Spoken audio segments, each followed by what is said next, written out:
Hi class, I'm Alison Paul, and today I'm going to talk a little bit about Chapter 2 in the Adolescence book.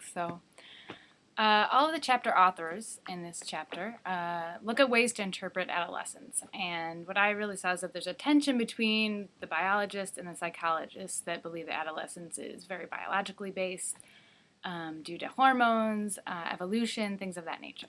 And then we have the social scientists on the other side, anthropologists, sociologists, etc., who believe that personal experience and culture shape one's experience as an adolescent. So my main reflection for today is that I think that it's not necessarily one or the other, but that it's a combination of both. I think that nothing happens in a vacuum, and so if you think of the biological aspect, we don't just exist without an impact of all the other things around us. Environmental factors, what's in our food, what's in our air, our water, and how we interpret those changes and those things that we see in our environment that could have a very much a biological impact, that's social. So maybe this example of my own life could help talk about that a bit. So when I was, say, 12 to 15, my body went through a lot of changes that we've learned about now in our book. I grew taller. My body expanded. My hips got bigger. My boobs grew. I had a womanly figure that was very foreign to me. And those were biological changes. Those biological changes were very hard. I would constantly bump into things when entering rooms. I just wasn't used to this new body.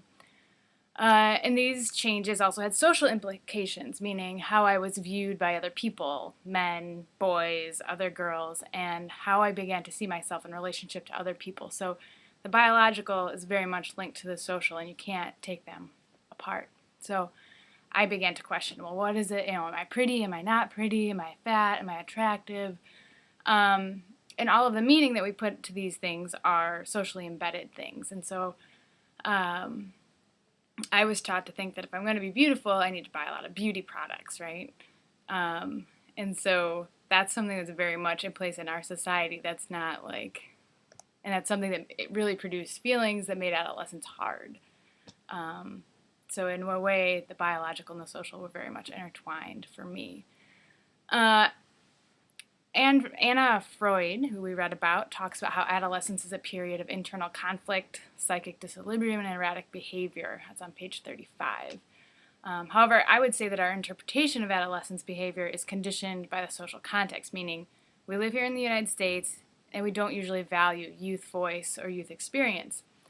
So when I say we, I'm talking about white America, because that's where I was raised. And for the culture I was brought up in, we don't have a good way of welcoming kids into adulthood or teenagerdom, adolescence. So my question is, would adolescence necessarily be so conflictive if these body changes and the biological changes were then revered and honored instead of sort of silenced and seen as a bad and sort of turbulent time? So that's my first video reflection. Thanks.